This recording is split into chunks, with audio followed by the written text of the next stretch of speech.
This time I'm gonna kick that football clear to the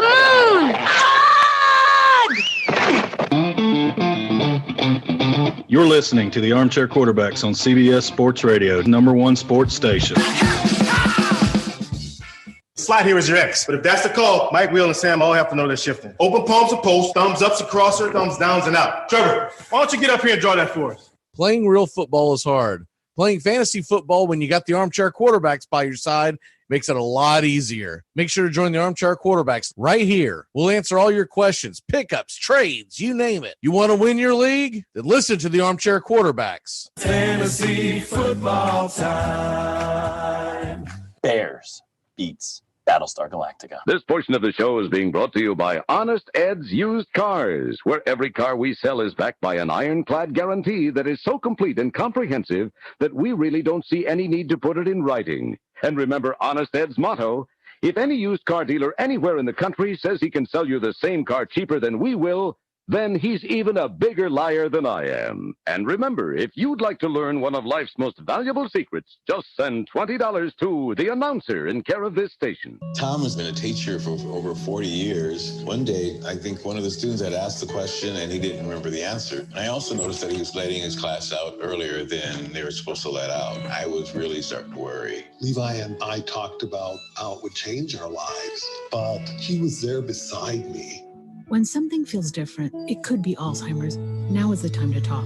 Visit alz.org/ourstories to learn more. A message from the Alzheimer's Association and the Ad Council.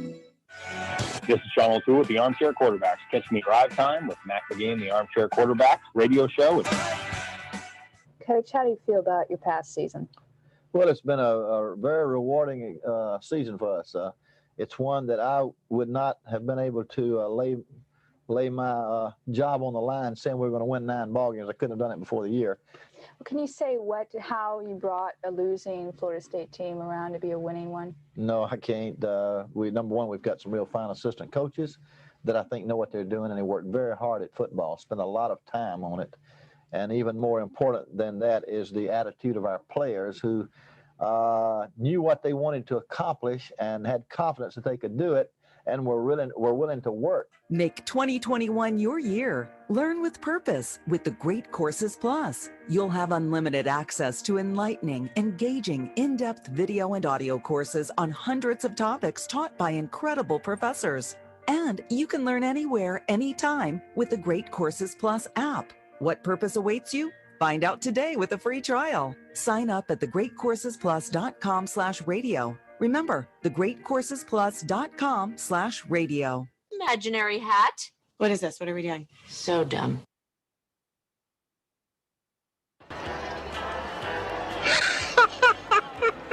We have been hoodwinked, bamboozled, and flat out deceived. There's something kind of about a kid that's never played baseball.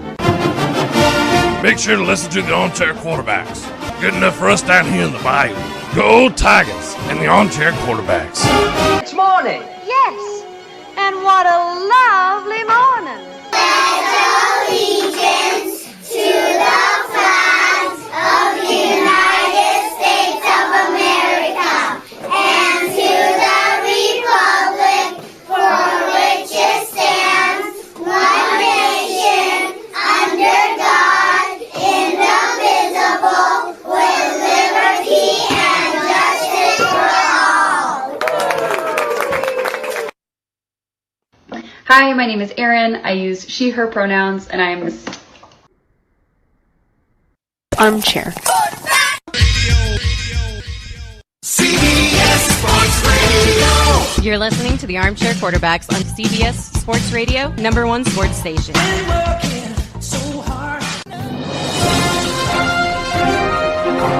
Good morning, and this is your Armchair Quarterbacks Sports Flash.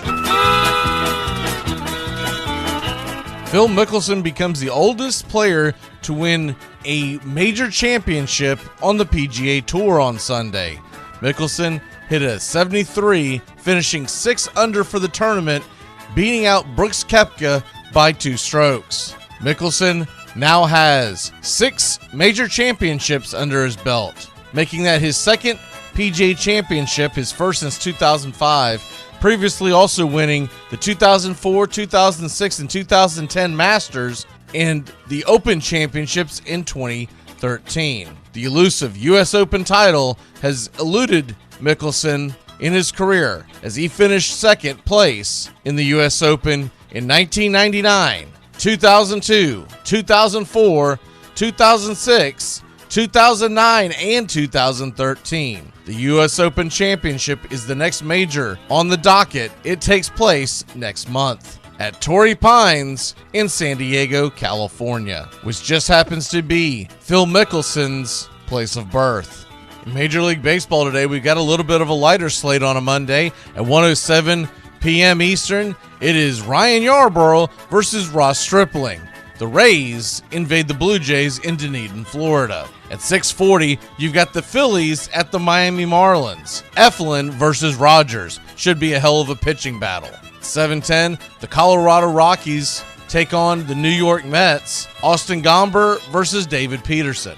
Also in action, Cleveland's at Detroit, San Diego at Milwaukee, and the Baltimore Orioles are at the Minnesota Twins. While at 8:10 Eastern, you've got the St. Louis Cardinals traveling to the Chicago White Sox. Lance Lynn is on the hill for Chi-Town, Kwang Young Kim for the St. Louis Cardinals. And the nightcap has the Mariners at the A's. Frankie Montas is on the mound. There was a lot of action on the ice this weekend. And yesterday afternoon, the Nashville Predators tied up the series with the Carolina Hurricanes 2-2 after a double overtime victory. That leads us to today's action, where we'll have 5 games on the docket in the National Hockey League playoffs. It all begins at 7 o'clock Eastern on NBC Sports Network. The Islanders are at the Penguins. On the NHL Network, Maple Leafs at the Canadiens, and CNBC has Lightning and Panthers as Florida tries to stave off elimination from Tampa Bay. At 9:45 NBC Sports, the Oilers are at the Jets, and CNBC, 10:30 Eastern, the Minnesota Wild, down 3-1, take on the Golden Knights of Vegas. The NBA playoffs finally got rolling this past weekend, and the Suns took a 1-0 lead over the LA Lakers. We take a look ahead to Monday night as it looks like the NBA is planning on dragging out the first round like they normally do, so we've only got 2 games. The Heat and Bucks, 7:30 Eastern on TNT, and the Trailblazers at 10 o'clock tonight. They'll take on the Nuggets in Denver, also on TNT as a part of the doubleheader. And to get you caught up to date on what's going on with the Women's College World Series, the regionals are coming to an end, and these teams have punched their ticket so far to head to the Super Regionals next weekend.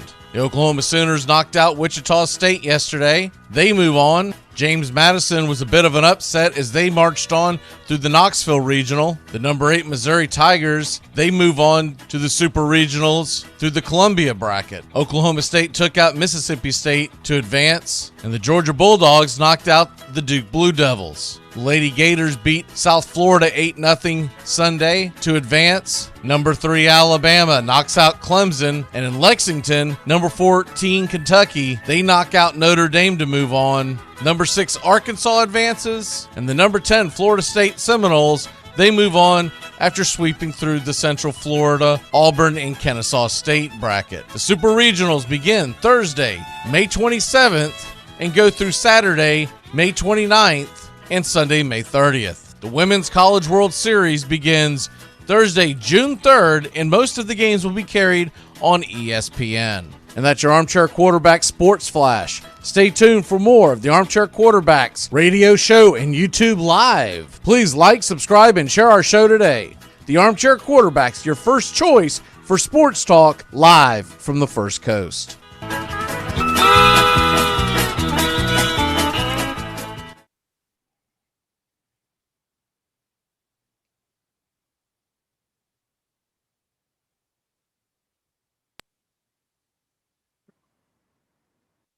Good morning. It's time to wake up, y'all. You're listening to the Armchair Quarterback Show. We're here weekdays on CBS Radio, YouTube Live, 8 a.m. Eastern, 7 Central, 5 Pacific. The Armchair Quarterback Show, your first choice for Southern Sports Talk. Good morning, Mr. Justin Waller. Good morning. I don't know much, but I know one thing. It took 3 1/3 games for the Predators to win 2 games and tie their series with the Hurricanes at 2-2. Congrats, boys. Hi, I'm Mac McGee, and I don't know much, but I know one thing. The Braves are on a 3-game winning streak. It's against the Pirates, but we're on a 3-game winning streak. How about that? Hey, check it out. A snow cone machine. A snow cone machine? You're saying it wrong. It's a snow cone machine. When an undeliverable package goes 6 months without being claimed by the sender or the sendee, the driver gets to keep it. And you just happened to land a snow cone machine? I'm smelling foul play. Where can I put this bed? No. I don't have any counter space. Oh, what is this thing? That's the bread maker. Bye-bye. No, come on. You love bread. Yeah, and if I was coming home to fresh baked bread every night, or even once, you'd have a point. Oh, like you're going to make snow cones every day? Actually, you probably will. Okay, give it to me. I'll find room for the crap cabinet. Hey, fella, this is your new home. Welcome to Counterville. Doug, I just found your old milkshake machine. Oh, we're going to have to move the toaster. Armchair. Community Access Channel. He's the armchair quarterback. He's full of beer and he's full of snacks. The all-American man. Hey, howdy, hi. Top of the morning to you. Welcome to the Armchair Quarterback Radio Show. Mac McGee and Justin Waller. Justin, how the hell are you, sir? Well, to be honest, I'm still a little tired from not only yesterday's game, but Friday's Panthers game. The boys know how to stress the tickers out. They have definitely maximized that damage this weekend. You said Panthers, or did you mean Predators? Yeah. Sorry. Okay, gotcha. Yeah, but I'll tell you what, that game was a freaking marathon yesterday. I don't know why, but it felt longer than the one on Friday, even though they both were realistically the same. I think it's just because at night when it goes late, it doesn't seem like it's taking as much of your day up as when a day game goes that late. I was keeping an eye on that and watching it, and man, all I could keep thinking is, if they get the second W here, what a different series this is, just because of getting to overtime, because in theory could have been swept out of the playoffs, and instead it's 2-2 going back to Carolina, which at this point I feel like the Predators are playing with house money, and all the pressure now comes on to Carolina going back home, because if they don't get the W when they go back home for game 5, they're going to go back into Predland with a lot on the line, and it's going to be difficult to get. I think they're going to have a hard time winning in Nashville, I guess is what I'm trying to get to. I'm not going to say it can't be done. They've done it numerous times. I do think that rolling into Bridgestone Arena with I'm not going to say a full crowd, but a fuller crowd to actually, hey, Raleigh, that's cute. You got to have your fans. Now we get to have ours too. So I think after a year and a half, a lot of these teams coming out of the bubble last season and then the no fans this season, you are seeing some momentum and some shifts. Teams are feeding off of it. And I think it's just the uniqueness of not being there, because we've talked about in the past how sometimes I don't really know if the crowd swings the momentum the way that you see in other sports in hockey, just because of the pace and the speed at which it's going. Does it really have that effect? But I think you're seeing it postseason in a lot of these full houses, and be really interesting when the Canadian teams swap over, or they figure out later in round 3 and 4, and you put those guys in front of a crowd that they haven't seen in 2 years. So it'll be interesting. My glaring thing in this series is, it's 2-2. It very well could have been 3-1. It very well could have been swept out, exactly like you mentioned. But game 2 is still going to be the game, the 1-0 game. Now the scoreboard, I think, says it was 2 or 3-0. They got 2 empty netters at the very end, so that really doesn't dictate play of a 1-0 game. You had 7 power plays versus their 1 or 2. They did not have many. It was a very lopsided game, and they got no scores. They got blanketed. I'm still on the seeing, the one thing, the glaring thing that still jumps out at me every time, it just tells you how well Saros is playing. But the number of shots on goal Carolina's getting compared to Nashville, you worry about it's stressing and eventually breaking the dam. But I mean, so far, the guy's played, I think, is about as well as you can expect, right? Oh, absolutely. And I mean, even in the loss, some of the man, there was a lot of weird bounces in this series. The first two games, that a lot of these goals, I mean, they're just going to happen. You can't. It doesn't matter who you are. Some of these deflections and weird ricochets that you get in hockey, you just got to chalk those up to, hey man, you got to play better in front of me and keep the lane clear so we don't have those. There's nothing on the skill level of a goalie that's going to take away that deflection. So nothing really you can do about it, even though a lot of fans that don't really pay attention to it, they see the high score and they're like, oh, he sucks, get him out of there. Well, no, he doesn't. You don't know hockey. Right. Moving on from that, Phil Mickelson becomes the oldest player to ever win a major championships at 50 years old, and whatever days it was. I don't have it in front of me. I do know that he was the first one at 50. And I'm gonna be honest with you. I, for one, was expecting him to blow it at some point this weekend. It's been his MO for the last several years. I think one of the biggest thing that has changed is he's taken his health very seriously. The guy looks like in phenomenal shape. For a 50-year-old golfer, he looks like he should be trying out for tight end, not Tim Tebow, right? I mean, he's in incredible shape and stayed through. Koepka did his best. What I was expecting from Koepka is we were going to go withdraw at some point because his unstable knee, and I kept waiting for it. I was like, man, this guy's doing well, considering a lot of people didn't think he was going to play in the tournament, but he did well. I mean, he finished second. I can't take anything away from him, but you wonder what he might have been able to do if he wasn't, so banged up. I'm hoping that he's healthy and ready to roll by US Open, so that because Koepka doesn't look as jacked as he normally does. Normally he's looking kind of DeChambeau-ish, right? And so I don't know if that was intentional, or if that's got to do with the fact that he hasn't been able to do as much with the knee. But you can't take anything away from Phil. He just played an incredible round of golf. Did you get a chance to catch much of it with the excitement of the Preds going on?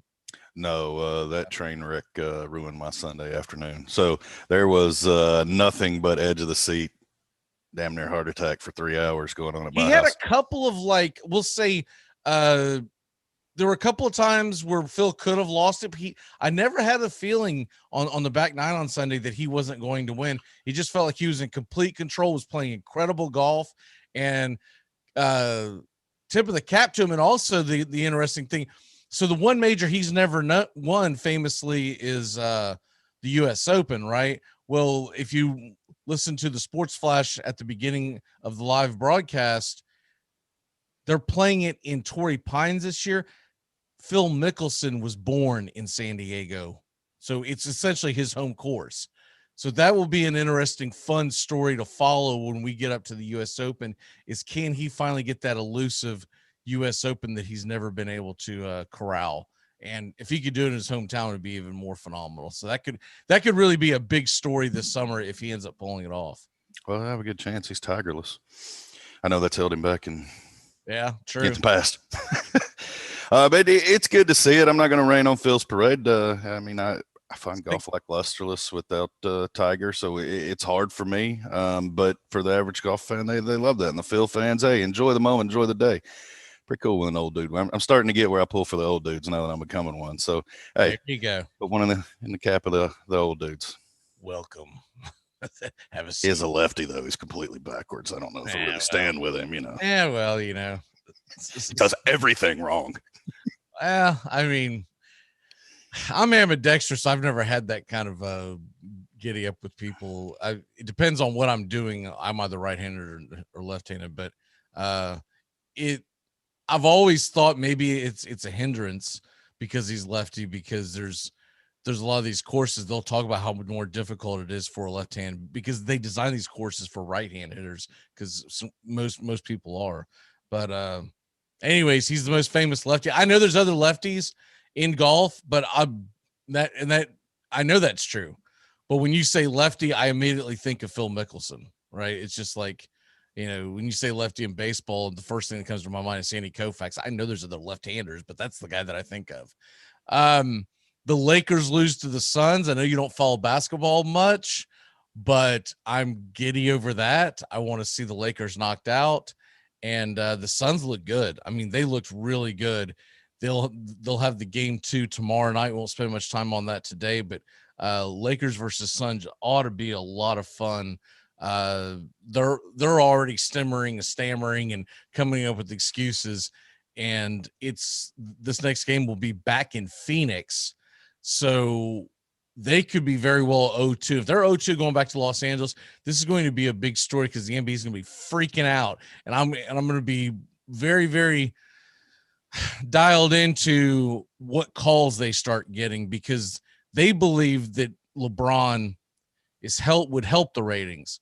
I believe the exact opposite, Justin. I believe if LeBron's not in the finals, more people will watch because they're so disgusted by him. You as kind of a neutral fan out there, are you more likely to watch if LeBron isn't involved or is involved?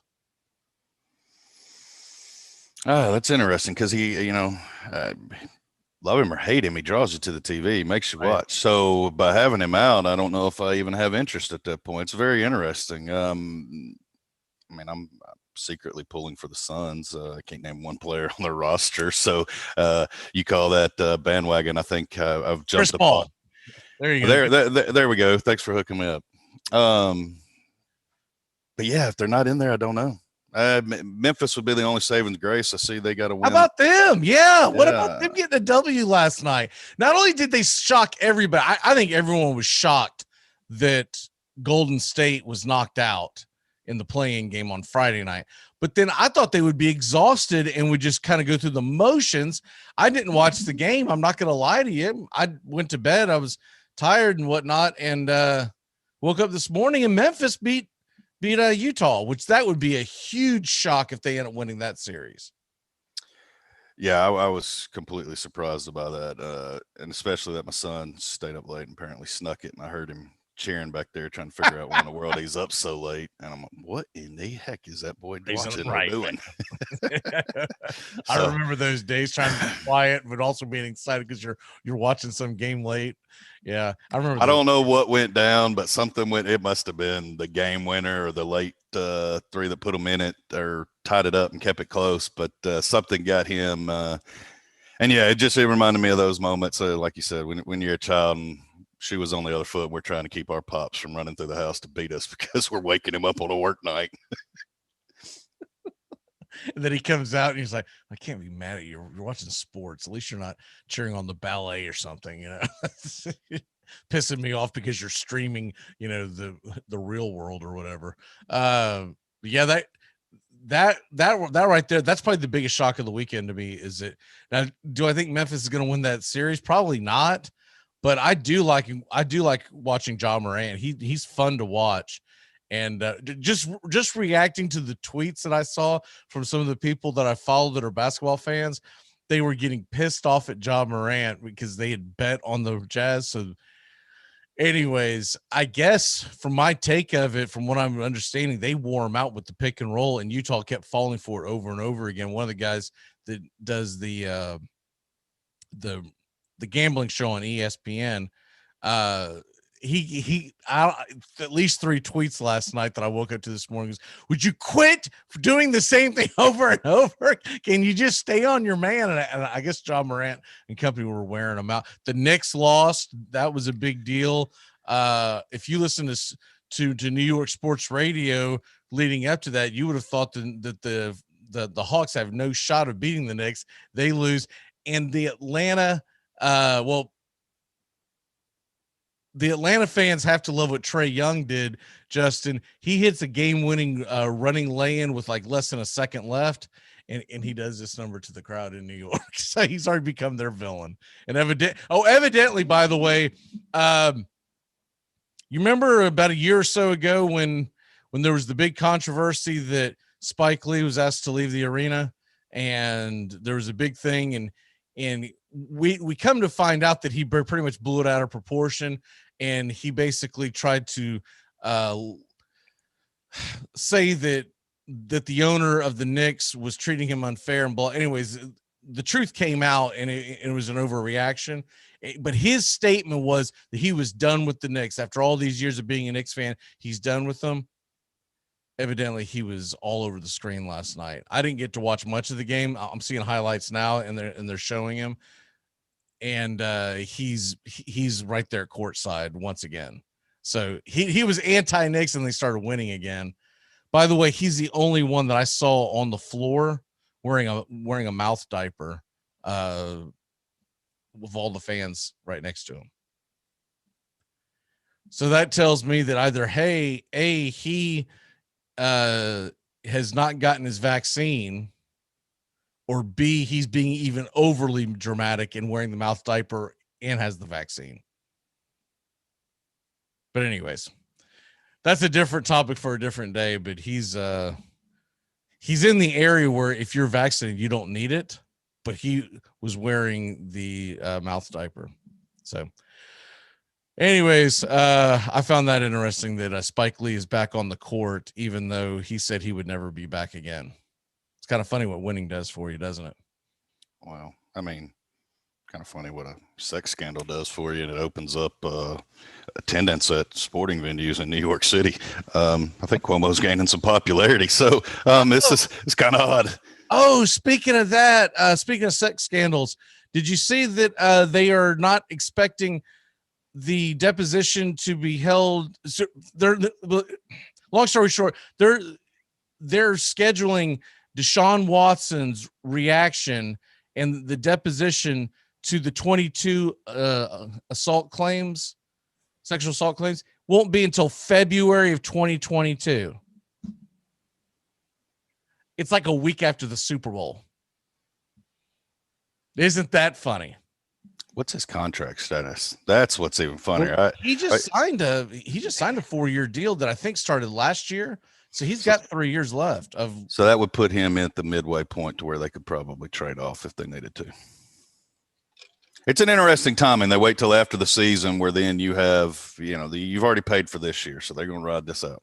I got to find the date, but when I saw the date in my head, I saw it this morning, so I didn't do the math. But at the time when I saw it, the first thing I thought of was, that sounds like it's about a week after the freaking Super Bowl. I mean, yeah, after the Super Bowl.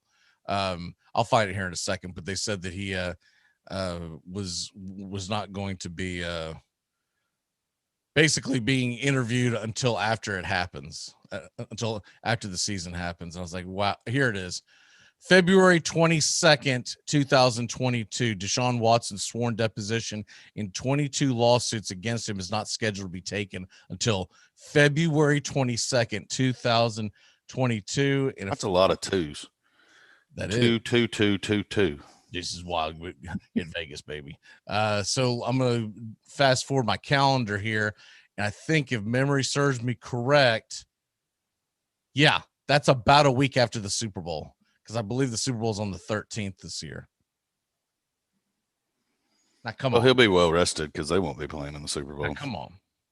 They have to wait that long for a civil suit deposition? Come on. Courts are backlog, Mac. I mean, they haven't been running for the past 18 months. I mean. Oh, no, wait a minute. We're talking about Texas. They've been open. Can't use that excuse. Exactly. What the hell's going on here?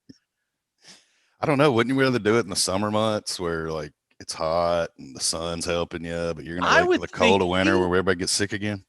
I would think he would want to get it out of the way. So if he's going to get suspended, he gets it out of the way. I would have thought the NFL would have wanted it out of the way before season had end, because it's going to be an underlying topic with any success, with any failure. It's just going to be the looming cloud over the franchise the entire season long. You would think the NFL would completely want to avoid that, especially with some of the high profile cases they've had with players and accusations and stuff here recently in the past. So very interesting. I just find it really, the thing is, he doesn't want to play in Houston, right? Well, he's got to know this cloud hanging over him is not going to get him traded out of Houston in all likelihood until they figure out what's going on with it. Because you want to know what am I dealing with? What am I trading for?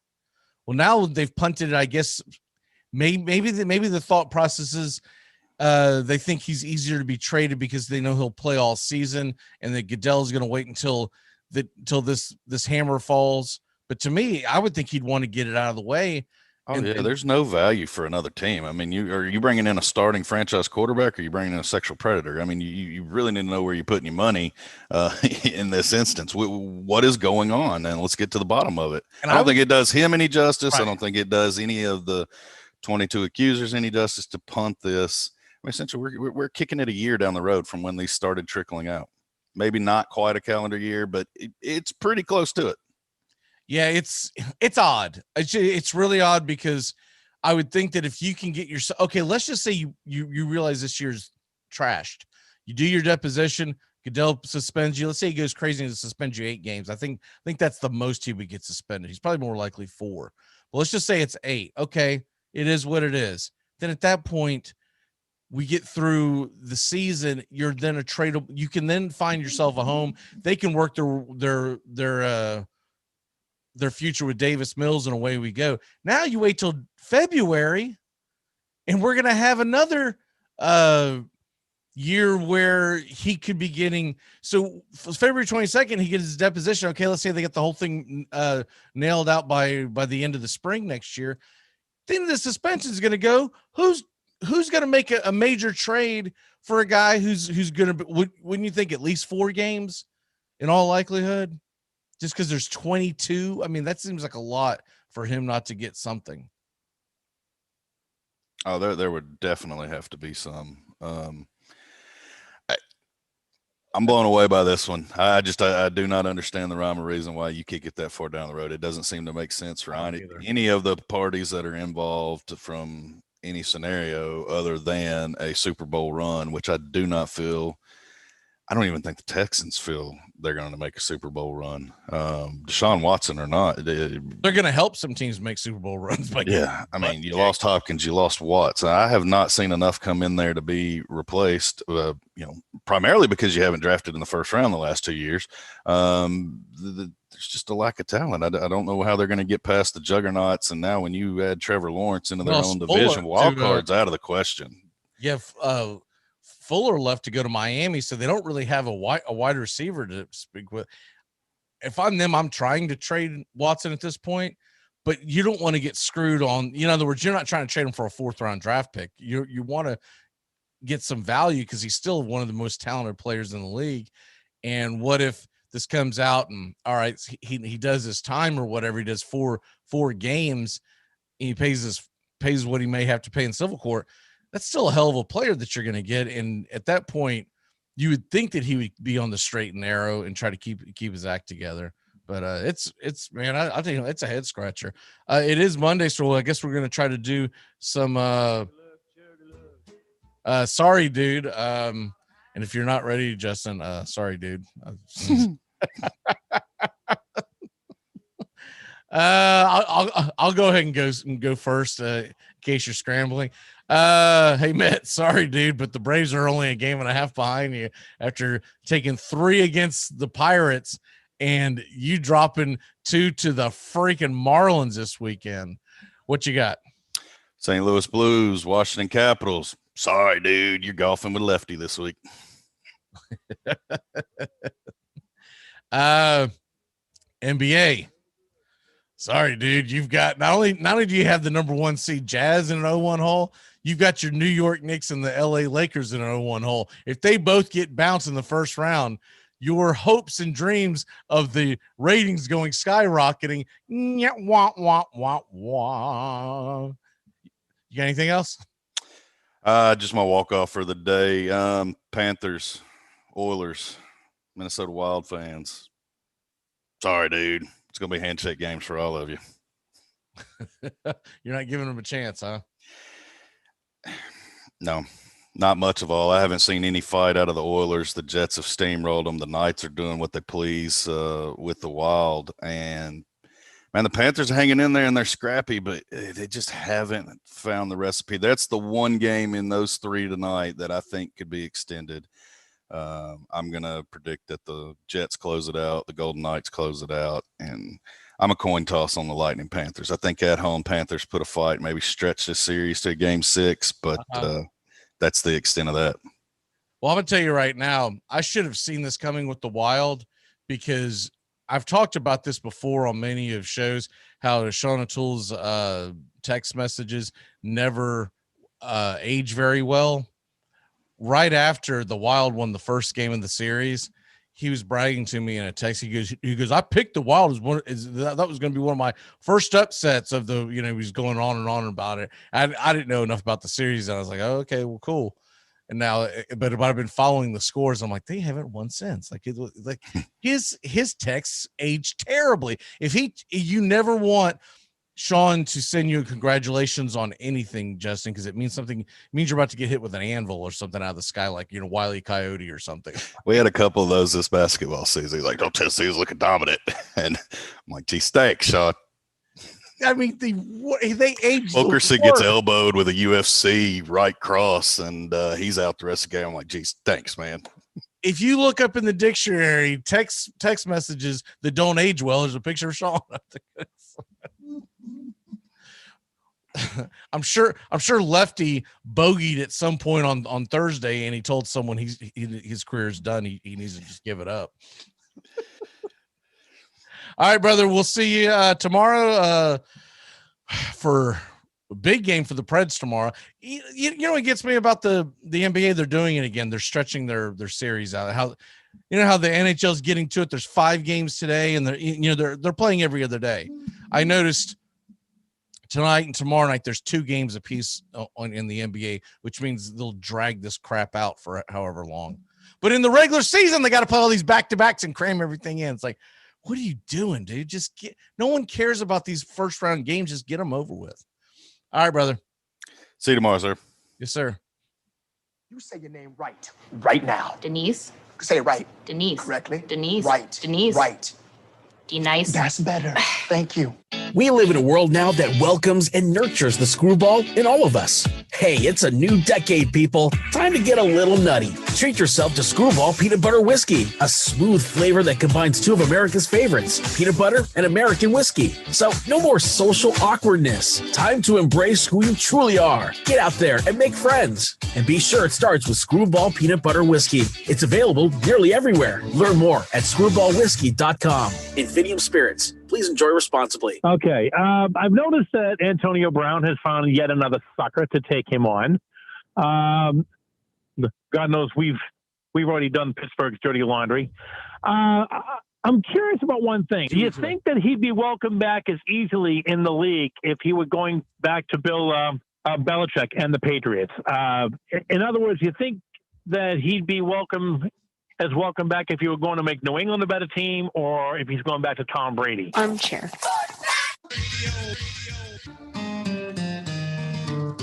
We are the Armchair Quarterback Show, your first choice for sports talk live from the First Coast. You get a whole lot of something with Farmers Policy Perks. So much, I'm going to have to speed things up. You can get the Farmers Signal app, and that could get you up to 15% off your auto policy. That's just for using the app and driving like the normal speed limit, adhering, full stop, making lane change, signaling human being you are. Get a whole lot of something with Farmers Policy Perks. Start with a quote by calling 1-800-FARMERS. We are farmers. Bum, bum, bum, bum, bum, bum. Top Gun Supply stocks a wide range of firearms, so stop on by at Top Gun Supply at 525 State Road 16 in St. Augustine. Top Gun Supply is open 10 a.m. to 6 p.m. Monday through Saturday. Top Gun Supply, the friendly gun shop. Well, what do we do? This just got way too complicated. I've got it. Here's what's going down. Corey, you talk to your team. You guys are going to decline that holding call. Done. Yo, wait, but Hold on. Trey Sean, once we break this huddle, you're going to get out there, do some crazy celebration. I'm talking some humpies. Whatever you got to do, you do it. Okay, I got you. I'm going to call unsportsmanlike conduct on the celebration, giving the Whites better field position after the kickoff. Coach, I need you to talk to your team about letting them run that kickoff back. Why would I do that? Think about it. Defense, special team, it's all one. You let them run that kickback, both your defenses get 6 points. Nice. Okay, everyone good here? Yeah. Nope. Once again, my kicker is getting no love. Oh, shut up, Bill. Your team is in first place. Plus, you're about to get extra point for the PAT. Yeah, don't be greedy, Bill. Stop being greedy, Bill. Bill. Fine. Bill. Yeah, Bill. I said fine. Bill. Bill. Yeah, Bill. You, Bill. All right, let's do this. Get out there. Wait a minute. Treson comes in with a very delayed celebration here. Oh, wow. I'm pretty sure that's going to be yeah, there it is. Another Armchair. No AA Ron, huh? Well, you better be sick, dead, or mute, AA Ron. Here. Why didn't you answer me the first time I said it, huh? Huh? I'm just asking, I said it like 4 times. So why didn't you say it the first time I said Aaron? Because it's pronounced Aaron? Son of a...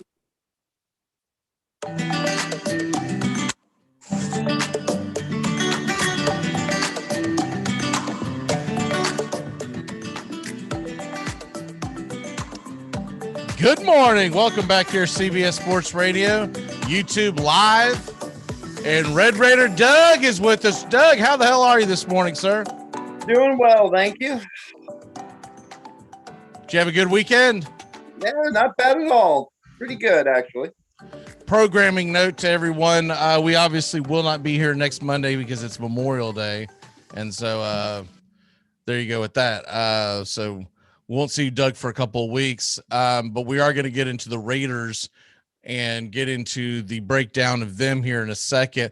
Before we do that, fantasy baseball wise, how you teams doing, sir? I haven't had a chance to look at everything this morning. Oh, it's a downward spiral. It was bad this week, I have to admit. It was horrible.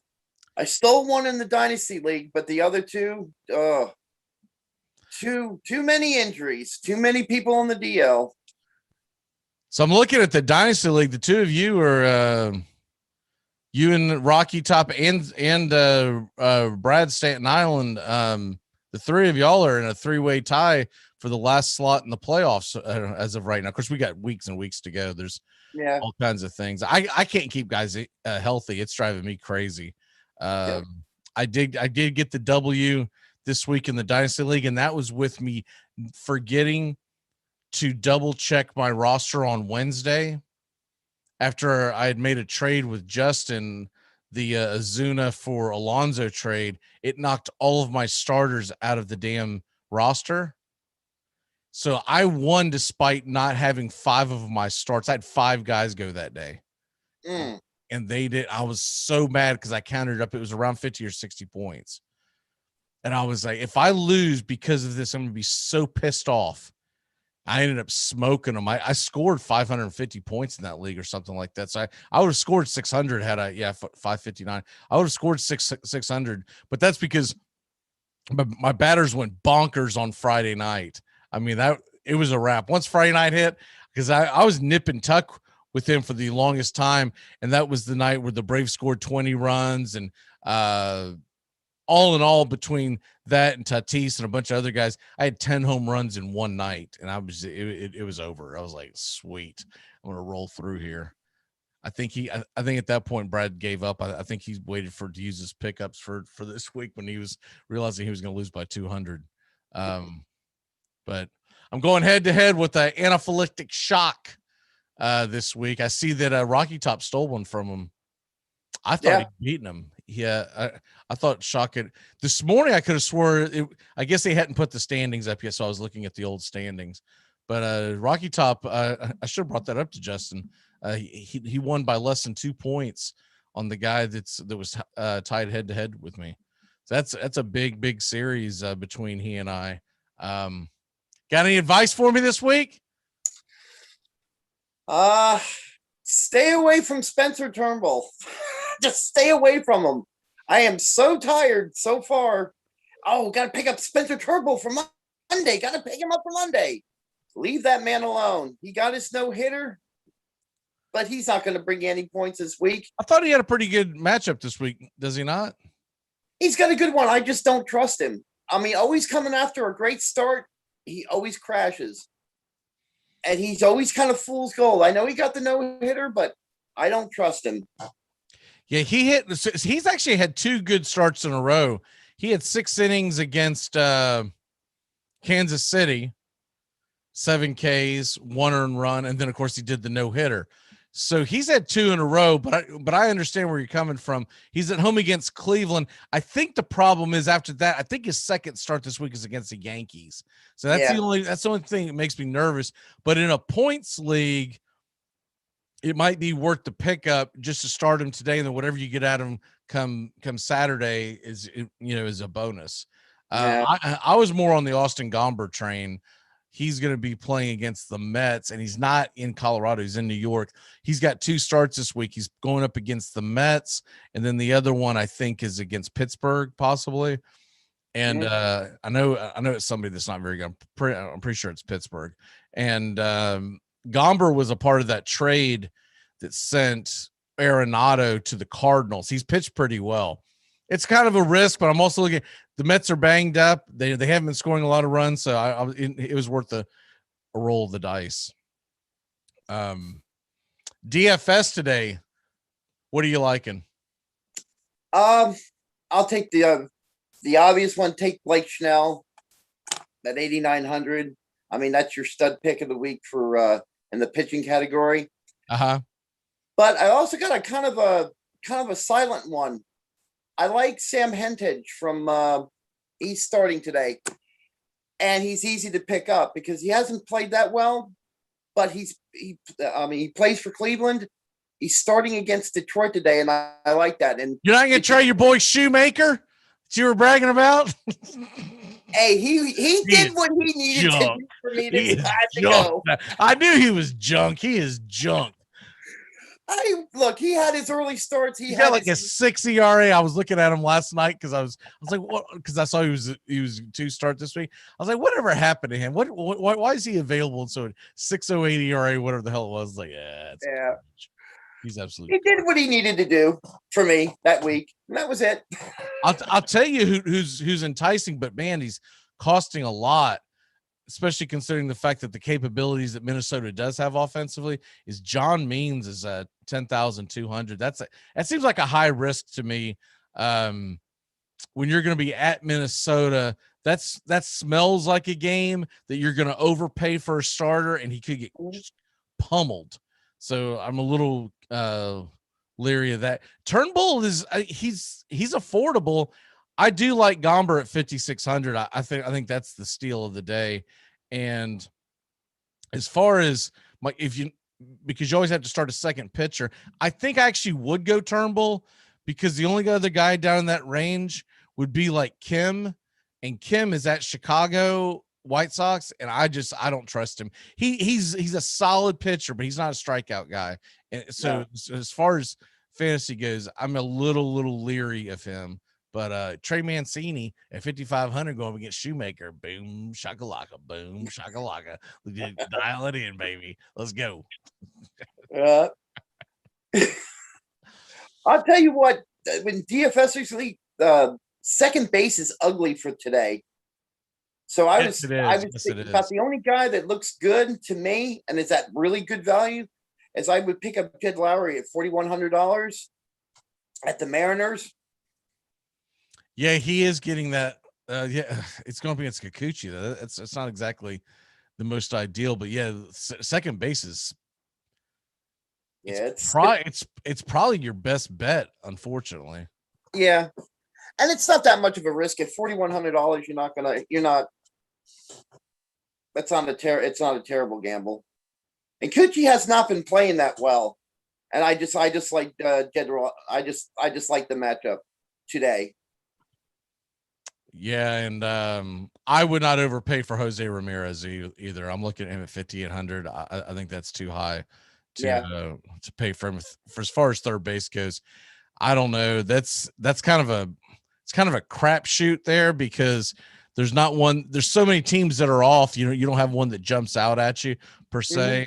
Maybe you go McMahon against Peterson for 4,500.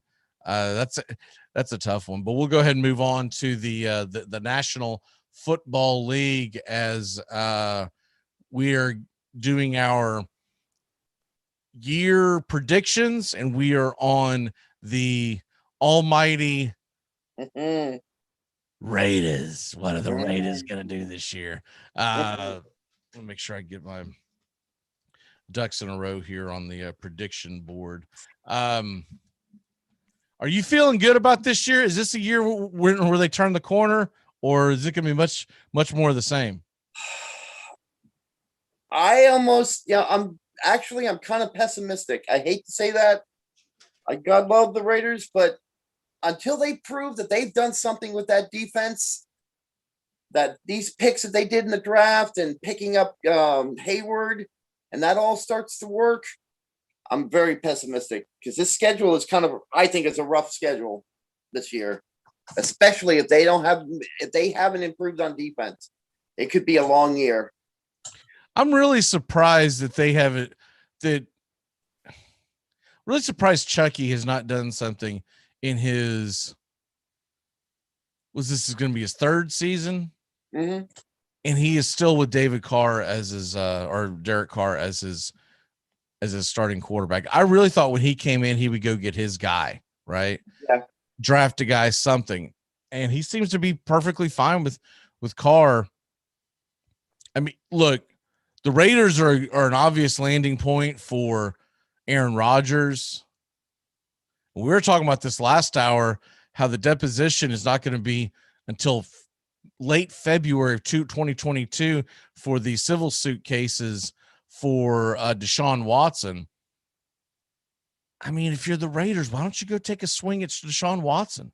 See what you can do with him. They've got to be ready to move on. The Raiders seem to be pretty slutty when it comes to giving away draft picks, so you might as well just give your draft picks away. At least the one thing you know about Deshaun Watson,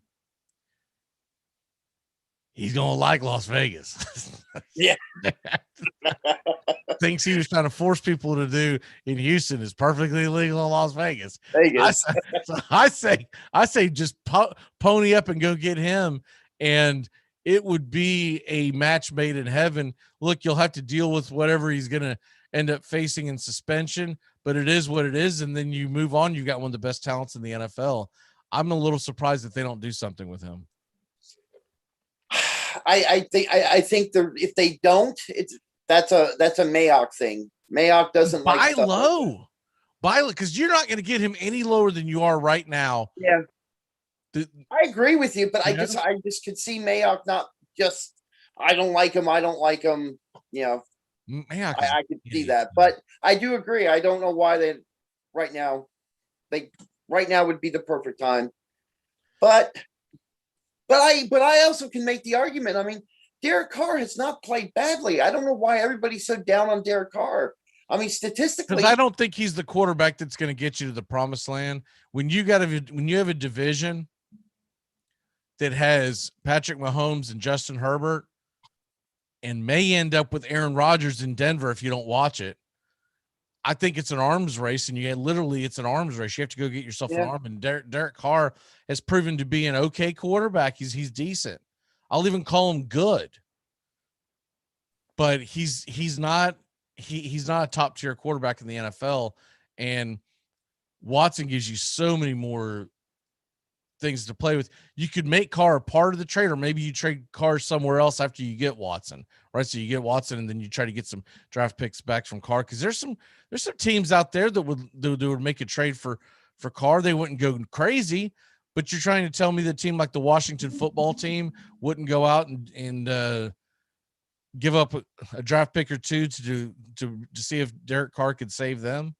Yeah, it's just anyways.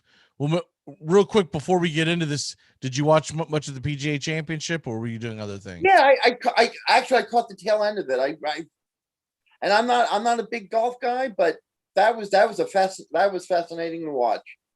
Didn't know who was who, but I loved it anyway. Well, I'm sure you'd heard of Phil Mickelson. Phil Mickelson, yes, of course, but no, that was impressive. That was something fun to watch. All right, well, let's go ahead and get into it, and we'll go ahead and look at this. You see this thing right here? Uh-huh. It's a golf club, right? Uh-huh. It's a pen. It's an ink pen. Look at there. All right. I'm only using it because I can't find my real pen. So hopefully the thing has ink in it. All right, let's go ahead and get into it. Ravens Monday night game to start it all off. What you got? I got the Ravens winning this one. The Raiders will score points. I think it'll be a high-scoring game, but in the end, like I said, unless the Raiders prove right away that their defense is adjusted, I got the Ravens winning this one. I'm gonna give Vegas the benefit of the doubt. I say they get the home win. All right, so game 2's at the Steelers. Steelers offensive line. If they haven't made that adjustment with that tackle, if Leatherwood doesn't work out, I got the Steelers winning this one. I think Derek Carr is going to spend a lot of time on his back if they haven't. All right, so they're 0-2, and now they go back home to the Miami Dolphins. Dolphins, it'll be a close one. I think it'll be an offensive shootout, and that's where the problem might lie. Again, I don't know what's going on with the defense, so I'm going to give the Dolphins a close one in that one. Man, you got your Raiders starting off 0-3. I've actually got them 2-1. I think they'll beat the Dolphins. I think they'll beat the Ravens. The Steelers will be a tough one on the road. Then they go to the Chargers in game number 4, a Monday night game on ESPN. The Chargers, AFC West. I think the Raiders will win this one. I think it'll be close. It'll be like a 28-24, but I got the Raiders winning this one. All right, I actually got the Chargers sneaking up on them. So you got them 1-3. I got them 2-2 at this point. Now they're at home against the Bears. Bears. Now, I think I'm winning this one, right? Yeah, I mean, the Bears are always good for what ails you. So I got the Raiders winning this one, especially because we don't know who will be playing quarterback at that point. And exactly. If it is Fields, he'll have a lot of bumps and bruises to go through. They go to the Broncos October 17th, could be against Aaron Rodgers, or they might stand pat. What say you in this game? Well, if they stand pat, which I think they will, I don't think Aaron Rodgers will be in Denver. I've got the Raiders winning this one 24-17. So you've got them at 3-3. Yep. I've got the Raiders losing in Denver because I still think Denver is going to go out and get Aaron Rodgers. I just don't think Aaron Rodgers just seems hellbound and determined not to be in Green Bay, but we'll see what happens. They get the Eagles the next week in Vegas. What say you? Because it's in Vegas, and with the Eagles, you never know what you're going to get with the Eagles. I got the Raiders winning 35-25.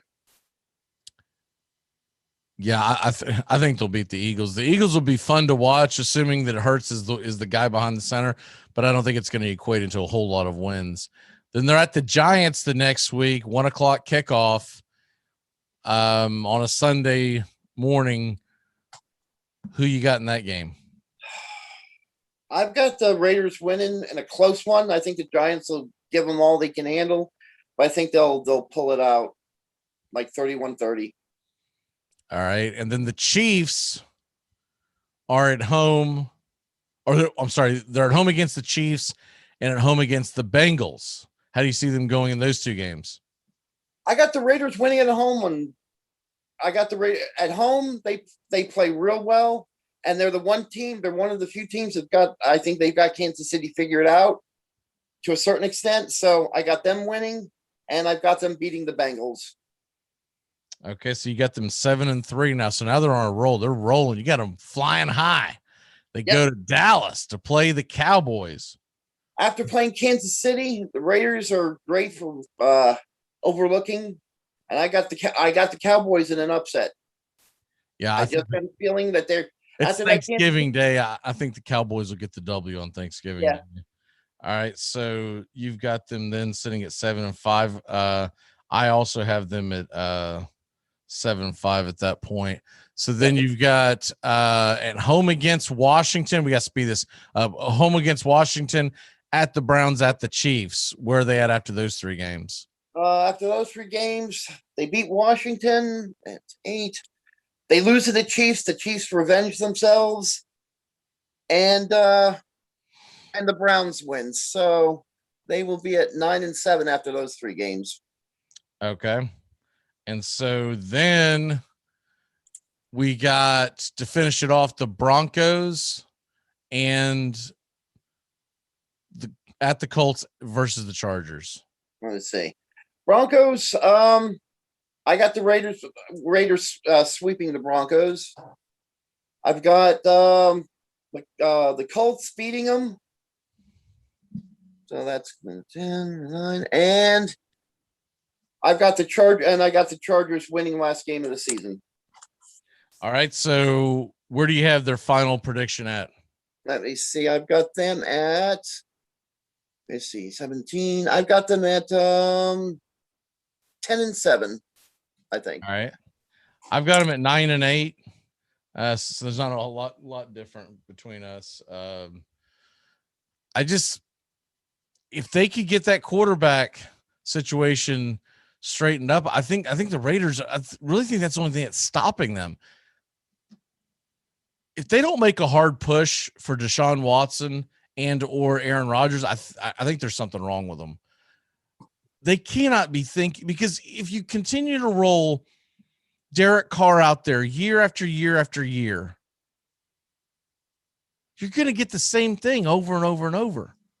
Yeah. You're going to get a team that's around 500. They'll be fun to watch. They may be in the playoff hunt, considering that they've expanded the playoffs.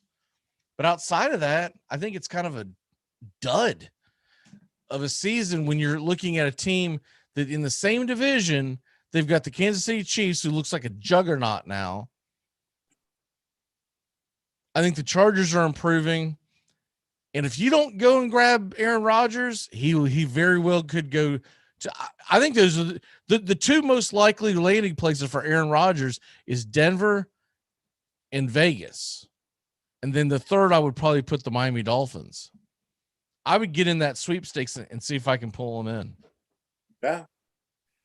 If it's possible. I mean, we had talked about this at the end of last season, the speculation that Rodgers might come to the Vegas, but I kind of laughed it off. It seemed like they would have to pay a lot to bring him.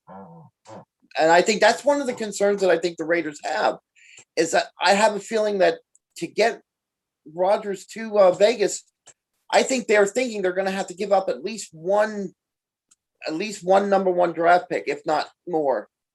I think that concerns them, because that's the rumor mill in that kind of trade or pickup, that they're going to have to give up a lot. And I don't know if the Raiders are prepared to give up a lot. I think that's the problem. That's what makes Deshaun Watson make more sense. Well, I don't know what they're holding on for, because they've made these other trades to bring guys in. And I just feel like that if you're not going to pull the trigger, then what the hell are you doing at this point? Yeah. So anyways, it's time to get going here on another edition of the Armchair Quarterbacks. Let's go ahead and turn back time, birthdays, and do our walk-offs. Here we go.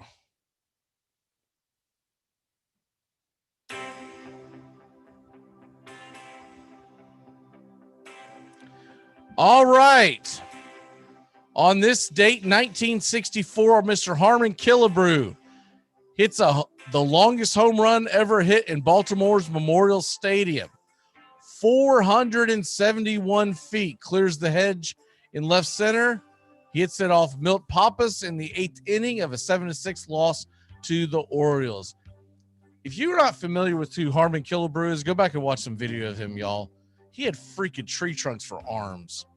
Also on this date in 2018, President Trump pardons boxer Jack Johnson for racially orientated criminal conviction transporting a white woman across state lines. So it took all the way until President Trump did in 2018 to basically pardon that. Obviously, Jack Johnson had been dead for years, but the point was to get it off. It was a stupid ass rule. It was a stupid ass law that was obviously it was a different time in the world, and he got it off the books. And no one ever gives Bad Orange Man credit for things like that. Okay, birthdays. It's your birthday today. I'm circling one today. Happy 31st birthday to Joey Logano, who is currently 5th in the NASCAR's Cup standings. That's really starting to make me feel old that Joey Logano's 31. Yeah. I feel like that dude is barely drinking age. we don't get a chance to talk much NASCAR on the show these days, but just get people caught up to speed. Truex Jr. is leading. Wait a minute, what is going on here? The way they have this, all right, they had this thing set up so much. Logano is 4th in the standings at 486. Hamlin is leading with 597. I don't know why when I pulled up the standings, they went, I don't know if they went to a freaking alphabetical or what, but anyways, the points leader is Hamlin. Byron is number 2, which I would not have known. I don't watch a whole lot of NASCAR because all the other stuff that's going on. But Logano is 4th. Chase Elliott is 5th. Are you watching much NASCAR these days, sir? I'll watch a race every once in a while, but I really haven't dug into it like I used to. I still say they're screwing up by we're not running these things on Friday nights when it's always like a dead night for sports. Yeah. And I think fans would get into it. I think they would get out there and really enjoy going out there on that. And you could still run your other races, your truck races and what. I just run them on the other days. Because I'm sorry, but no one's going to watch NASCAR year round on Sundays once football gets here. So you lose your core audience come September. We've talked about that a million times. All right. What's your walk-off for the day, sir? Walk-off today, I hate to sound like an obituary, but I got to be, because he was a great quarterback and fun to watch. But Colt Brennan, he was a University of Hawaii quarterback. He didn't have a great NFL career, but he was one of the most entertaining, high prolific passers. It's the reason you watched a Hawaii game in the first place. For the time he was at Hawaii, he died a couple of days ago. I just wanted to mention it to him because I used to stay up at night and watch him play just because it was just fun to watch him play. And he put up a lot of yards for the University of Hawaii. Yeah, well, when that news broke, I talked about it briefly that day, and it was shocking too. I also hadn't realized it had been as long as it had been. I felt like Colt Brennan had played like in the past 10 years, but I think it was back in 2007 or something like that when they lost to Georgia in the Sugar Bowl. Yeah, it's evidently he got messed up with some drugs. I don't know if they've ever came out with the actual cause of death, but it was being rumored that it was most likely drugs. Hopefully it's not the case, but it doesn't really matter if it was or it wasn't. He's no longer with us. My walk-off for the day is, man, there's a lot of playoff action today in hockey, and that's what I'm going to be locked in on. It's kind of a slow day in baseball, so I think I'm going to try to soak in some hockey and the hockey playoffs and the basketball playoffs. I'm telling you right now, this is just stupid. They are dragging it out again. I mean, again.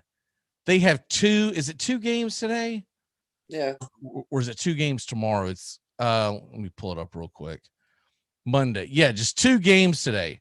Miami, Milwaukee, Portland, Denver. I could care less about either one of those. And then tomorrow, I think it's 2 days tomorrow. No, okay, there's a 3rd game. Here's the stupidity of this. Boston and Brooklyn are at 7:30 tomorrow night. The Lakers and Phoenix are at 10. So I think those are the TNT games. And then there's going to be like an NBA TV that's also at 10:30, Clippers and Mavericks. Mm-hmm. So 2 of your games are going to start after 10:30 at night. Yeah. How the hell are you going to help your damn viewership in any way, shape, or form? So dumb. All right, brother, we will see you 2 weeks from today. If I haven't already said it, we wanted to make sure that you were invited to the Casa this Sunday. We're doing a Memorial Day barbecue, hang out at the pool kind of thing. We're getting things started around 2 o'clock on Sunday. All right. All right. I'll see you. And if you're ever going to bring your wife, bring her, it's like, it's like, She's not working all the time. It's like being friends with Big Bird when he's married to Mr. Stuppalupic. It's like, he says it exists, but we're starting to wonder. All right, brother. All right. We'll see you next time. We'll be back tomorrow with Justin Waller, and Bobby the Kid will be with us. Have a great day, y'all.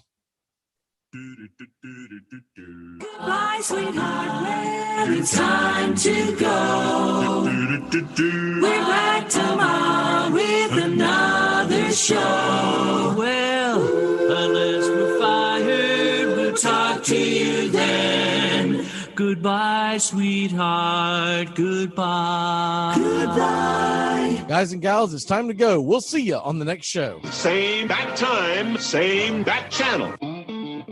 Thanks for listening to the Armchair Quarterbacks on these CBS Sports affiliates and catching the show on YouTube Live. We're here weekdays. Find Armchair Quarterbacks on YouTube Live today. Please subscribe and share and take us everywhere you go. The Armchair Quarterbacks, your first choice for Southern sports talk, live from the First Coast. Get